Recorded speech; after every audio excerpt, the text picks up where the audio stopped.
politique. Et pour ce duel, nous accueillons Isabelle Le Callennec. Bonjour, merci d'être avec nous, députée LR de Vitré et porte-parole de François Fillon. Merci beaucoup d'être avec nous, d'accepter le débat face à Marie-Lise Lebranchu. On va bien sûr revenir sur cette campagne des présidentielles qui, chaque semaine, apporte son lot de rebondissements. On est dans une séquence politique très, très particulière. Franchement, sur le terrain, les gens que vous rencontrez sur les marchés, dans vos permanences, ils vous parlent de quoi ? De l'affaire Fillon. Pour être tout à fait honnête, il nous parle beaucoup de François Fillon, qui fait l'objet de reportages, je dirais, en continu sur les chaînes de télévision et les radios. Moi, je reçois énormément de messages, des mails, des textos, des appels téléphoniques. Et de plus en plus, en fait, j'ai à la fois des personnes qui me disent « tenez bon », parce qu'on a bien compris que c'était une vaste entreprise de démolition pour éliminer notre candidat de la droite et du centre à cette élection présidentielle. Et je reçois aussi des messages de personnes qui se disent troublées par ce qu'ils entendent, par ce qu'ils voient à la télévision et qui nous disent « est-ce que tout cela est vrai ?» Et donc François Fillon nous a réunis mercredi dernier, tous les parlementaires, les Républicains et UDI, et il nous a exposé en fait sa vérité. Il nous a dit « je n'ai rien à me notamment sur le reprocher message Facebook. ». Et en fait, moi je crois qu'il faut que l'on continue, puisque ce qui est en route actuellement, c'est vraiment l'idée qu'on n'attaque pas sur le projet et qu'on attaque un homme, et à travers cet homme-là, la droite et le centre. Est-ce que l'affaire Fillon vampirise la campagne électorale, et notamment pour votre candidat Benoît Hamon ? Oui, bien évidemment oui, parce qu'il n'y a plus de place pour le débat politique. Et moi, ça pourrait étonner beaucoup, mais moi je suis solidaire aussi des militants, des porte-parole de François Fillon, parce que toute la classe politique est touchée. Et pas seulement François Fillon, c'est-à-dire que ce n'est pas l'affaire de François Fillon, c'est toute la classe politique. Il faut encore recommencer à expliquer comment on vit, pourquoi on s'engage. On va en parler. Et comment on se respecte les uns les autres. Alors, et moi je suis Marie de cette... Une question se pose aujourd'hui, François Fillon doit-il rester candidat ? D'après un sondage Odoxa réalisé pour France Info mercredi, 61% des personnes interrogées estiment qu'il doit se retirer. Sentiment relayé aussi par des élus sur le terrain. Hier, sur notre antenne, le député UDI de Fougères, Thierry Benoît, a clairement dit il doit passer la main, il doit passer le témoin. Même requête pour la maire de Châteaulin, Gaëlle Nicolas, qui est candidate de votre famille politique sur la circonscription de Carhaix-Châteaulin. Pour elle, il faut se rendre à l'évidence. On l'écoute. Il faut quand même voir que sur le terrain, quand on discute, c'est un état de consternation, vraiment de grande déception. Et avec un sentiment de la part de nombreuses personnes d'avoir un peu été trahi sur les promesses et les engagements. Donc aujourd'hui, le constat, il est terrible, mais on est à 2 mois des élections présidentielles, avec un enjeu majeur. C'est pour les 5 ans à venir qu'on doit s'engager. Donc il faut vite rebondir. Oui. La gauche a désigné, on trouvait que c'était tard, la gauche a désigné la semaine dernière, dimanche dernier, son candidat. Peut-être sommes-nous trop tard. Aujourd'hui, François Fillon doit se poser la question, au-delà de son ambition personnelle, que l'on peut comprendre, il doit se poser la question de l'intérêt général de sa famille politique et se demander si, par cette situation, il n'est pas en train de brouiller toute la campagne et mettre en péril, mettre sa famille politique en difficulté. Isabelle Le Callennec, la politique, c'est aussi du réalisme, du pragmatisme. Est-ce qu'aujourd'hui, parler de plan B, c'est un gros mot ? Oui, c'est absolument pas le moment d'en parler. François Fillon l'a dit, c'est pas une ambition personnelle. Et il insiste beaucoup là-dessus, ça va bien au-delà de sa personne. Aujourd'hui, on est en train d'attaquer un projet, des valeurs qui sont portées par la droite et le centre. Donc lui continue, il a été très honnête, il est allé à la télévision devant des millions de personnes. Il a dit si je suis mise en examen, puisque l'enquête, vous avez vu, judiciaire a été ouverte très rapidement après les révélations du canard enchaîné. Ouais. Et il a dit si je suis mis en examen, j'arrêterai, je ne briguerai pas la présidence de la République. Aujourd'hui, ce qu'il faut qu'on fasse, que Gaëlle Nicolas a parfaitement raison, moi j'entends tout ça aussi sur le terrain, c'est d'apporter la preuve que ce qui est visé aujourd'hui, à travers d'ailleurs des bases œuvres, quand on commence à attaquer votre épouse, vos enfants, ce qui est attaqué, c'est un projet alternatif pour le pays. Et donc, ce qu'on doit faire, nous, les élus, sur le terrain, c'est de garder d'abord notre sang-froid. Marie-Lise Lebranchu, que doit faire François Fillon aujourd'hui, vous qui avez beaucoup d'expérience politique? Est-ce que dès le début, il devait dire, voilà, il y avait un geste symbolique, je rembourse, ok, je suis un lampiste, mais voilà, il fallait un geste fort, un geste symbolique. C'est très difficile dans une autre famille politique de prendre un parti comme ça par rapport à lui. Je ne sais pas ce qu'il aurait pu faire, honnêtement. Mais moi, je le dis comme je le pense, je regrette cette campagne-là, même si lui a eu un tort, à mon avis, c'est dans sa campagne des primaires de se placer sur « moi, je suis le plus honnête », mettant même en cause un décalage entre le discours... certains qui sont aussi de sa famille politique. Donc je pense qu'il a provoqué un peu cela. Moi, je n'ai pas de décision à prendre pour lui, mais je redis ce que j'ai toujours dit. À chaque fois qu'un politique est attaqué sur l'honnêteté et l'éthique, c'est toute la classe politique. Et je pense, et je tiens à le dire, que Marine Le Pen, en revanche, est totalement protégée, alors qu'elle, il est prouvé qu'elle a 12 emplois fictifs. Et donc qu'elle se sert des deniers publics pour son parti politique. On va revenir sur le fond de l'affaire. Comment aujourd'hui un député rétribue ses collaborateurs? On a posé une question toute simple à des Bretons dans la rue. Un député qui rémunère un membre de sa famille, est-ce que cela vous choque? Voici quelques-unes de leurs réponses. Pardon.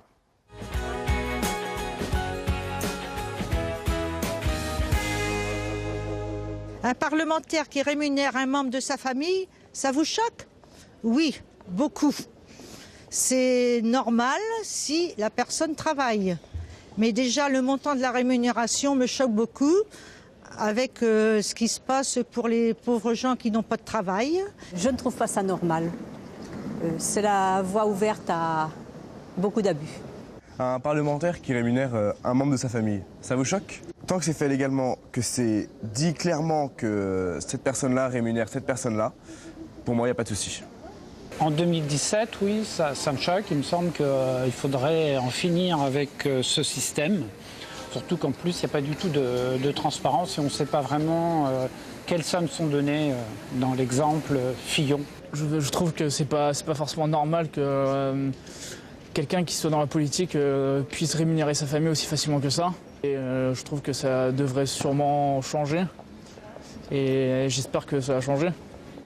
Voilà, et on va préciser qu'aujourd'hui, ce sont 20% des députés qui emploient un membre de leur famille. Question toute simple, vous deux, vous avez embauché, vous avez travaillé avec des membres de votre famille, Marie-Lise Branchu? Alors moi, dans les 40 dernières années, non, mais depuis le mois de mai, je crois, oui, 5 heures par semaine, parce que j'ai 3 assistants sur le terrain, comme on dit, et l'assistante de Gwennagan Bui qui assurait Paris, a été embauchée sur un emploi à temps complet en CDI. Donc du coup, je me suis retrouvée toute seule. Et moi, j'ai malheureusement une fille au chômage. J'aurais préféré que ce ne soit pas le cas. Qui a été payée combien? Et qui est payée un peu plus de 500 €, je crois que c'est 518 € par mois. Et qui fait donc tout le mardi. C'est-à-dire qu'elle me prend en charge le matin, elle vient me chercher à l'aéroport. Jusqu'au soir, elle assure en fait l'agenda, le suivi des commissions et en plus l'aspect informatique du travail. Moi, j'ai un collaborateur à temps plein à Paris, une collaboratrice à temps plein à Vitré et une collaboratrice à temps partiel. Ce que je veux dire par rapport à ces emplois, c'est que ça nécessite une grande confiance entre le parlementaire et les collaborateurs. Il faut savoir qu'il y a de plus en plus de députés qui sont poursuivis au prud'homme parce que, en effet, les relations ne sont pas, je dirais, au beau fixe. Donc, il faut le savoir. Et c'est un mandat très particulier parce que vous suivez la vie de votre parlementaire. Donc moi, je comprends qu'il y ait un débat à instaurer puisqu'il existe dans l'opinion publique, mais c'est transparent. J'ai entendu dire... C'est totalement transparent et au Parlement européen, c'est proprement interdit. Alors, on va revenir justement... Ayons ce débat-là. Nous, on travaille beaucoup sur les institutions en ce moment. Et si en effet, il doit y avoir des évolutions, moi, personnellement, j'y suis prête. Moi, je n'ai jamais Cette semaine, j'ai entendu un député dire « Moi, je suis comme un chef d'entreprise. Je suis à la tête d'une PME. J'embauche qui je veux, au montant que je souhaite. » Sauf que c'est de l'argent public. Oui, c'est de l'argent public, mais c'est légal pour le moment. Donc, tous ceux qui vous disent ça ne sont pas à enfreindre la loi. Mais quand j'entends les remarques, puisque, en fait, à travers cette affaire-là, l'opinion publique, enfin, les Français découvrent ce que c'est qu'un attaché parlementaire. Vous voyez, par exemple, le débat qu'il y a eu sur les fameux badges.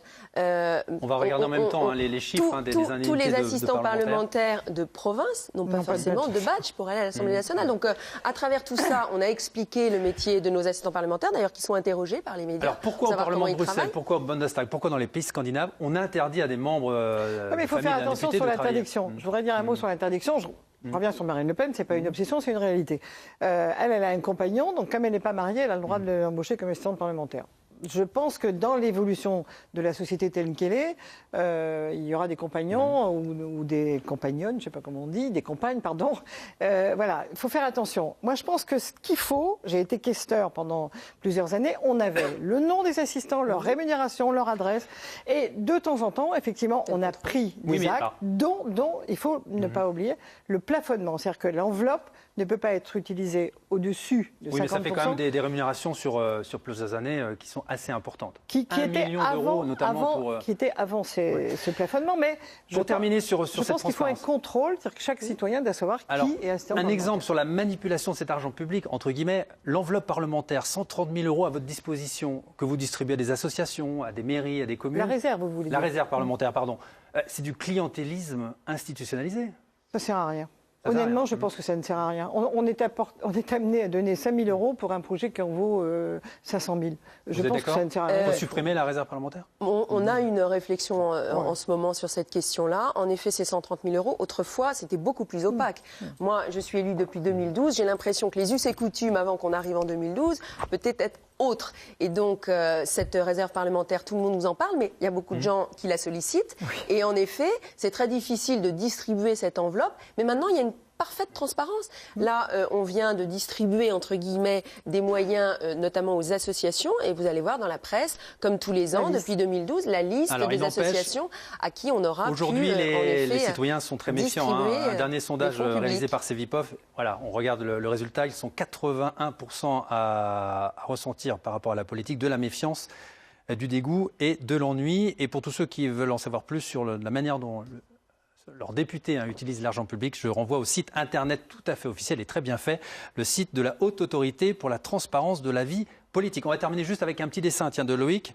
Une petite pointe d'humour quand même pour vous. Tiens, Marie-Lise Lebranchu, on voit votre mari qui est aujourd'hui à la retraite, je crois. Ouais. Mais qui s'occupe, voilà. Non, c'est pas celui-là.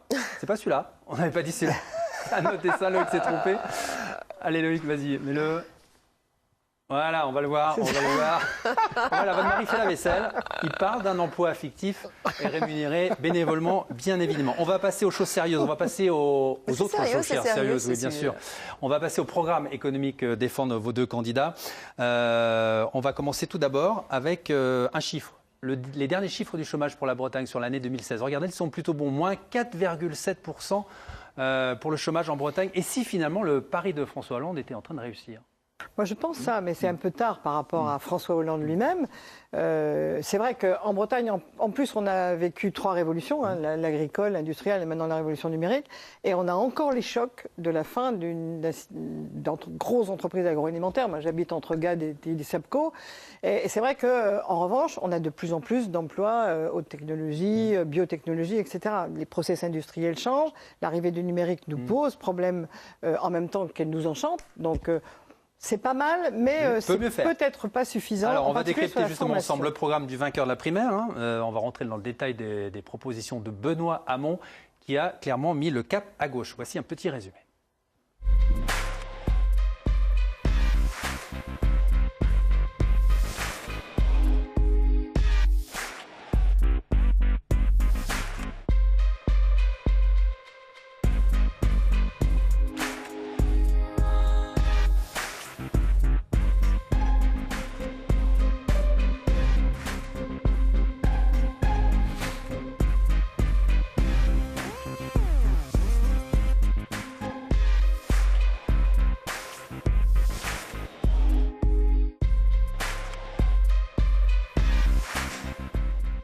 Et on va revenir tout d'abord sur la principale mesure de Benoît Hamon qui a marqué sa campagne, qui va encore la marquer, c'est cette fameuse proposition du revenu universel. On rappelle, 750 € mensuels distribués à chaque citoyen majeur à terme, coût estimé entre 300 et 400 milliards d'euros.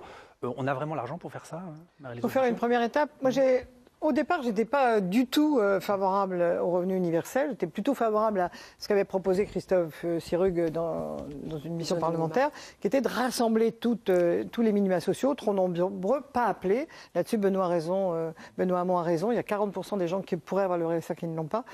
Et puis, en travaillant sur cette question, je me dis, au fond, il y a 2 choses importantes. La baisse du temps de travail est inscrite dans notre histoire. Ça ne s'arrêtera pas. Il ne faut pas essayer de remonter. Et il y a effectivement des choses à réfléchir. Quand Emmanuel Macron, par exemple, dit qu'il faut faire travailler plus les jeunes et moins plus tard, je pense que quand on a des enfants en bas âge, c'est plus difficile. Mais surtout, je pense que les types de métiers appellent une attention particulière. Dans l'agroalimentaire, 35 heures, c'est terrifiant. Il n'y a pas on va revenir sur le concept de revenu universel. Mais du coup, sur ce concept, si on a un revenu universel et qu'on peut ne travailler que 20 heures parce qu'on est dans l'agroalimentaire et que c'est difficile, on fera un vrai progrès. Donc je pense qu'il faut une expérimentation et ça vaut le coup d'être travaillé. Visionnaire, Benoît Hamon? Je voudrais d'abord revenir sur la situation. On a 6 millions de personnes inscrites à Pôle emploi et 9 millions de personnes dans notre pays qui vivent sous le seuil de pauvreté. Et en Bretagne, j'ai bien vu les chiffres, mais c'est encore 150 000 personnes inscrites en catégorie A et 260 000 inscrits en catégorie A, B, C. Donc on a une responsabilité collective de sortir de ce chômage de masse. Donc vous n'êtes pas pour leur proposer le revenu universel? François Fillon propose lui au contraire le plein emploi. On a une vraie divergence de fond. Nous, on considère que le travail appelle le travail et qu'aujourd'hui, au contraire, notre pays ne travaille pas assez par rapport à ses concurrents européens et mondiaux. Et donc, nous, à l'inverse, donc on pense que ce sont les entreprises, bien sûr, qui créent les emplois. Et quand on écoute les entreprises, qu'est-ce qu'elles nous disent?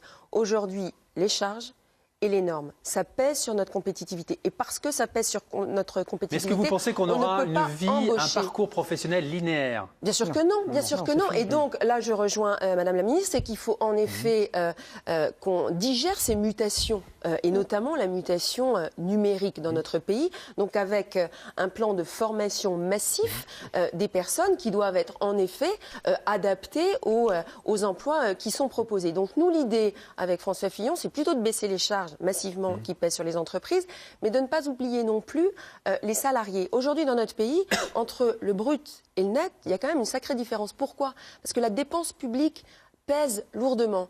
Donc l'idée qui a émané des groupes de travail, parce qu'on a beaucoup travaillé sur le projet de François Fillon et depuis longtemps, c'est d'avoir une espèce d'abattement forfaitaire généralisé sur les cotisations sociales, de sortir les cotisations salariales maladie, justement des charges salariales, d'augmenter la TVA, on le dit et on l'assume, avec une taxe supplémentaire à la consommation et non plus au travail, ce qui fait du mal dans notre pays, c'est qu'on taxe le travail, alors qu'au contraire, il faudrait pouvoir lui redonner, je dirais, de l'allègement pour que, pour rester sur le revenu universel, embaucher. On a interrogé nos internautes. Qu'est-ce qu'ils en pensent? Voilà quelques réponses que nous auront envoyées nos internautes sur le questionnaire laissé sur notre compte Facebook. Jacques de Brest, eh bien oui, ce revenu universel est visionnaire, si son financement vient du capital. Bertrand Devanne, si cette mesure passe, j'arrête de travailler et je me mets au black. Et puis Maurice de Ploumolio, irréaliste, car les emplois non qualifiés ne seront plus occupés, sinon que par des immigrés. Il pose là, Maurice, un vrai problème, c'est-à-dire qu'il y a beaucoup d'emplois qui ne trouvent pas de candidats aujourd'hui. Donc ils trouveront encore moins de candidats. Ça, c'est encore un cliché. Je veux dire, c'est encore un cliché. Moi, je reçois, et peut-être vous aussi, dans la permanence, des gens qui ont envie de travailler. Travailler, c'est effectivement avoir un revenu. Aujourd'hui, moi, je ne connais personne qui se complaît dans une situation de chômage. Donc, il faut faire attention à ces clichés-là. Sur la dépense publique, moi, je ne partage pas parce que on dit toujours 57%, c'est trop élevé. Sauf que dans les autres pays, on a à peu près 8,2 qui ne sont pas comptés dans la dépense publique. C'est les retraites ne sont pas comptées dans la dépense publique, une grande partie de la sécurité sociale, la rémunération des médecins libéraux, par exemple, ne sont pas comptés dans la dépense publique, alors que nous, oui, et l'école à 3 ans. Donc, il faut rectifier ça. On vit sur un cliché d'espèce de dépense publique. Si on la supprime, cette dépense-là, il faudra payer des assurances. Il faudra payer un fonds de pension pour sa retraite, il faudra payer des assurances.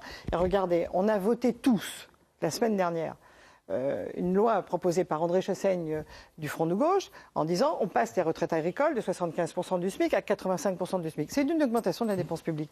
Donc en revanche, moi j'aurais plutôt travaillé sur la sortie des cotisations branche famille que sur celle de la sécurité sociale, mais je partage depuis 15 ans cette idée qu'à chaque fois qu'un process industriel supprime des emplois, c'est la valeur ajoutée qui doit générer des cotisations sociales et pas seulement le travail. On va parler du temps de travail à présent. Donc les robots, comme on dit toujours, mais en fait c'est la valeur ajoutée globale. Pour terminer là-dessus, les robots, il y a plus de robots en Allemagne qu'en France et il y a moins de chômage. Il y aura le process industriel. On était dans l'agroalimentaire tout à l'heure. On a regardé les propositions de process vont diminuer le nombre d'emplois, augmenter le nombre de robots. C'est une bonne nouvelle parce que les gens sont cassés. En revanche, sur les cotisations sociales, il faut absolument les prendre en compte. C'est pas une voie que nous souhaitons emprunter parce que, comme vous venez très justement de le rappeler, dans les pays où en effet il y a plus de robots, c'est pas là que le chômage est le plus important. Ce qui interpelle quand même par rapport à ce revenu universel, c'est le coût. Et comment vous allez financer ces mesures dont on évalue qu'elles sont à 300 ou 450 milliards d'euros? Manuel Valls l'a dit pendant les débats. Moi, j'ai suivi les débats de la primaire de la gauche. Pour lui, c'est totalement utopiste et irréalisable. Donc, à un moment donné, on a bien vu avec François Hollande que les Français, ils n'aiment pas qu'on leur dise des choses pendant la campagne et qu'on ne les fasse pas une fois qu'on est aux affaires, parce que là, il y a un vrai désarroi et justement, ça crée du rejet de la classe politique. C'est pour ça qu'il faut là, c'est juste irréaliste. Parce que les exemples qui sont pris sont avant, il y avait une première étape qui était celle en particulier du RSA. Donc il ne faut pas non plus dire qu'on va faire ça en un mandat. Le temps de travail. C'est pas possible. C'est le sens de l'histoire. La durée du temps de travail. Encore un marqueur, un clivage entre vos deux programmes. Regardez ces images. C'était mardi dernier à Rennes. 2000 personnes participaient au job dating organisé par le constructeur automobile PSA. 400 postes d'agents de construction automobile à pourvoir. Mais des contrats intérimaires, certes assortis de plusieurs heures de formation. Ça va être ça la norme, la fin du CDI et des CDD renouvelables plusieurs fois? Alors, ça doit être ça la norme. On doit arriver à la fin du CDI. L'idée de François Fillon, c'est d'avoir un code du travail en fait qui répertorie les normes sociales fondamentales. Qu'est-ce qui vous intéresse?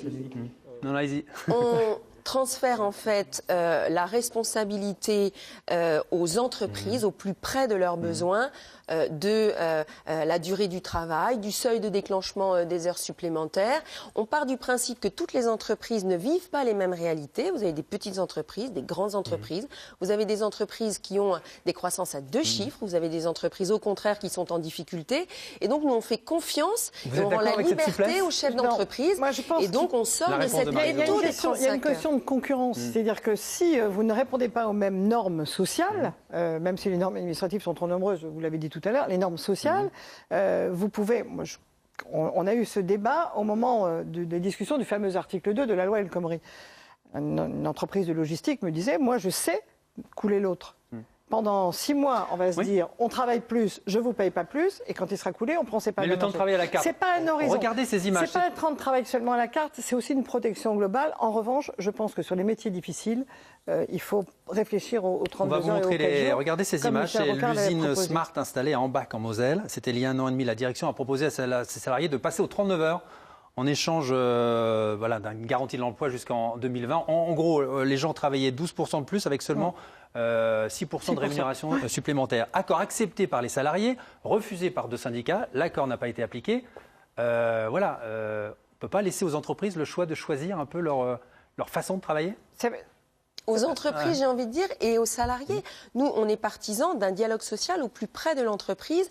Qui, mieux que les salariés, le chef d'entreprise, connaissent les réalités vécues. Et si les salariés sont allés dans ce sens-là, c'est parce qu'ils y trouvaient un intérêt. Donc une loi El Khomri puissance 10 pour vous? Non, c'est pas une loi El Khomri puissance 10. Là où je vous rejoins, c'est qu'il faudra veiller quand même à ce qu'il y ait aussi le respect d'accords de branche. Moi, j'entends ce message des petites entreprises qui nous disent attention, il faudra qu'on ait des règles qui soient, je dirais, qui ne créent pas de la concurrence déloyale. Mais les branches, elles existent dans notre pays. Et donc, nous, ce qu'on souhaite, c'est discuter, mais avec ce principe-là, de liberté rendue aux entreprises, avec les partenaires sociaux. Donc, le référendum dans l'entreprise, ça doit pas être la norme. Parce qu'on en a besoin d'interlocuteurs dans les entreprises. Ça ne peut pas être la norme. De toute façon, toutes les entreprises dans lesquelles on a proposé, pratiquement toutes, une augmentation du temps de travail non complètement compensée par une augmentation de salaire, contre l'emploi, les gens ont dit oui. Alors moi, je salue aussi les salariés parce que c'est une solidarité.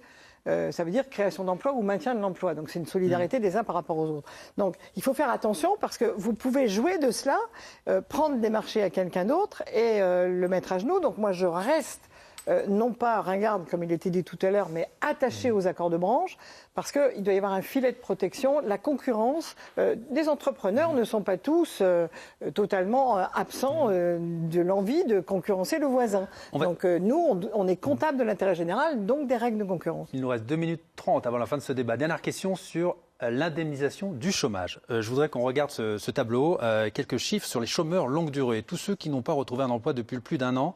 Regardez, 50% d'entre eux touchent moins de 500 euros. 30% n'ont pas d'indemnité, seulement 6% gagnent plus de 1 500 euros. Est-ce qu'il y a des profiteurs aujourd'hui dans le système d'indemnisation chômage? Isabelle Le Callennec.